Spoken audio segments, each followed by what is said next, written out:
नमस्कार, जय हिंद, वंदे मातरम। आप सभी भविष्य के भावी छात्रों का फिर से स्वागत है अपने बालाजी एग्जाम स्टडी परिवार में। देश की नंबर 1 हिंदी, रोज रात के 8 बजे। आज का टॉपिक है हमारा समास। तो मैं बताऊं समास किसे कहते हैं। दो या दो से अधिक शब्दों से मिलकर क्या बनते हैं, समास बनते हैं। आपको याद रखना है, शब्दों से मिलकर समास बनते हैं और समास का शाब्दिक अर्थ होता है संक्षिप्तीकरण। ठीक है, चलिए देख लेते हैं कैसे बनते हैं। जैसे रसोई के लिए घर, तो क्या हो जाएगा हमारा रसोई घर। हाथ के लिए कड़ी, हथकड़ी। यानी कि शब्दों से मिलकर क्या बनना है, समास। ओके, चलिए अब नेक्स्ट देख लेते हैं समास के प्रकार। हमसे परीक्षा में पूछा जाता है समास कितने प्रकार के होते हैं। एक क्वेश्चन दे दिया जाता है और उसमें बहुविकल्पीय दे जाते हैं कि समास एक 3 प्रकार के होते हैं, 4 प्रकार के होते हैं, 5 प्रकार के होते हैं। तो हमें 6 प्रकार के मानने होते हैं। समास 6 प्रकार के होते हैं। ओके, कौन कौन से होते हैं?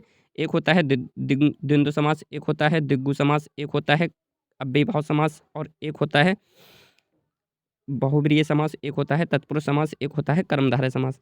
चलिए अब हम इनके बारे में एक-एक करके जान लेते हैं। फर्स्ट होता है द्वंद्व समास, सेकंड होता है द्विगु समास और थर्ड होता है अव्ययीभाव समास, 4 होता है बहुब्रीहि समास और 5 होता है तत्पुरुष समास और 6 होता है कर्मधारय समास। ठीक है, चलिए अब इनके बारे में एक-एक करके बिल्कुल बेसिक से जान लेते हैं, इनके बारे में क्या माजरा है। ठीक है, चलिए अब देख लेते हैं द्वंद्व समास। द्वंद्व समास क्या होता है, इसमें दोनों पद प्रधान होते हैं। द्वंद्व का मतलब है दोनों। ओके, द्वंद्व का मतलब होता है दोनों पद प्रधान होते हैं।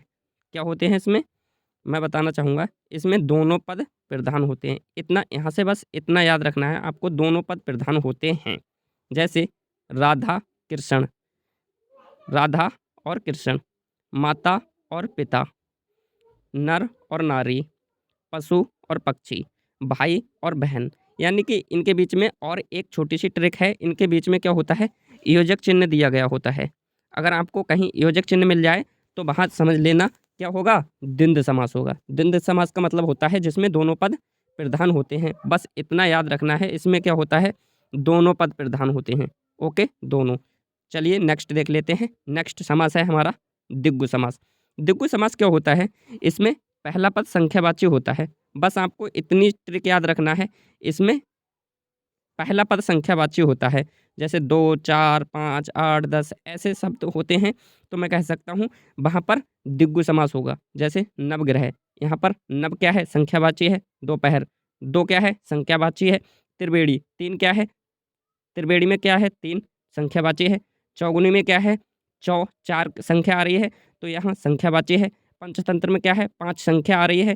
तिरंगा में क्या है, 3 संख्या आ रही है। तो मैं कह सकता हूँ जहाँ पर प्रथम पद संख्यावाची हो, तो वहाँ पर क्या मार देना है, वहाँ पर मार देना है, आँखें बंद करके मार देना है द्विगु समास। आपका उदाहरण यानी कि एग्जाम्पल 100% क्लियर और सही और सटीक होगा। आप अपने एग्जाम हॉल में सबसे पहले देख लेना कौन सा पद संख्यावाची है, तो वह मार देना द्विगु समास। चलिए नेक्स्ट देख लेते हैं अव्ययीभाव समास। अव्ययीभाव समास क्या होता है, इसकी भी एक छोटी-सी ट्रिक है। अव्ययीभाव समास में क्या होता है, इसका प्रथम पद प्रधान होता है। क्या होता है, इसका प्रथम पद प्रधान होता है। और एक छोटी-सी ट्रिक है, अगर जिस शब्द के आगे उपसर्ग लगा हो, तो वह क्या होता है, वह होता है अव्ययीभाव समास। जैसे यथाशक्ति में क्या है, यथा उपसर्ग लगा है। यथासंभव में क्या है, यथा उपसर्ग लगा है। आजन्म में क्या है, आ उपसर्ग लगा है। तो मैं कह सकता हूँ जिस शब्द में उपसर्ग पहले आता हो वह अव्ययीभाव समास हो जाएगा, या जिसका प्रथम पद प्रधान होता है वह अव्ययीभाव समास होता है। चलिए अब नेक्स्ट देख लेते हैं चौथा समास क्या होता है। चौथा समास होता है तत्पुरुष समास। तत्पुरुष समास क्या होता है, इसमें दूसरा पद प्रधान होता है या फिर उत्तम पद प्रधान होता है। दूसरा या उत्तम पद प्रधान होता है। बस आपको इतनी सी ट्रिक याद रखना है, प्रथम या दूसरा पद प्रधान होता है वह तत्पुरुष समास होता है। जैसे राजा का पुत्र, तो राजा का पुत्र। ओके, राजा पुत्र, राजपुत्र में क्या हो जाएगा, राजा का पुत्र। यश प्राप्त में क्या हो जाएगा, यश को प्राप्त। ओके, करुणा में पूर्ण क्या हो जाएगा, करुणापूर्ण, करुणा में पूर्ण। यज्ञशाला के लिए क्या हो जाएगा, यज्ञ के लिए शाला। तो मैं कह सकता हूँ इस समास में दूसरा पद प्रधान होता है।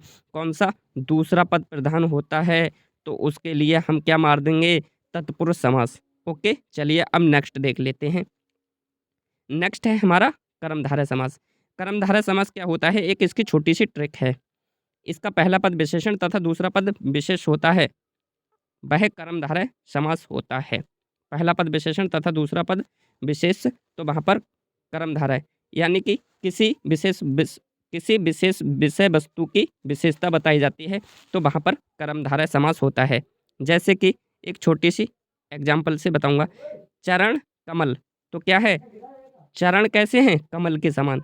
लाल मणि, लाल मणि, तो जो मणि है वो कैसी है, वो लाल है, यानी कि मणि की विशेषता क्या है, लाल है। महान आत्मा, आत्मा कैसी है, महान है। महाराजा, महान कौन है, राजा। तो ये क्या है, किसी विशेष वस्तु की विशेषता बताई जाती है, वहाँ पर कर्मधारय समास होता है। जैसे चंद्रमुख, मुख कैसा है, चंद्रमा के समान। नीलकमल, कमल कैसा है, नीला। जहाँ पर किसी विशेष वस्तु की विशेषता बताई जाती है, वहाँ पर विशेष विशेषता बताई जाती है, वहाँ कर्मधारय समास होता है। ओके, चलिए अब नेक्स्ट देख लेते हैं, बहुब्रीहि समास क्या होता है। बहुब्रीहि समास में क्या होता है, इसका अन्य पद प्रधान होता है। क्या होता है, इसका अन्य पद प्रधान होता है, यानी कि किसी तीसरा पद प्रधान होता है, तीसरे की ओर उदाहरण जाता है। जैसे लंबोदर, क्या है, लंबोदर, लंबा है उदर जिसका, अर्थात गणेश। दशानन, 10 हैं आनंद जिसके, अर्थात रावण। पीताम्बर, पीले हैं वस्त्र जिसके, अर्थात विष्णु। चंद्रमुख, चंद्र है मुख पर जिसके, अर्थात शिव। तो मैं कह सकता हूँ, जिसका अन्न पद प्रधान होता है या तीसरा पद प्रधान होता है, वहाँ पर बहुब्रीहि समास होता है। आई होप वीडियो पसंद में आई होगी। अगर आपको वीडियो पसंद आई हो और वाकई में आप शिक्षक और शिक्षिका बनना चाहते हैं, तो हमारे चैनल को लाइक और सब्सक्राइब करना बिल्कुल मत भूलिएगा, क्योंकि हमारे चैनल पर देश की नंबर 1 हिंदी रोज़ रात के 8 बजे आपको यहीं पर मिलेगी। और आप अगर हमारे चैनल पर वाकई में सीरीज़ से पढ़ना चाहते हैं, तो हमारे चैनल को लाइक और सब्सक्राइब करना बिल्कुल मत भूलिएगा, क्योंकि देश की नंबर 1 हिंदी है और आपको कहीं नहीं मिलेगी। जय हिंद, जय भारत, वंदे मातरम।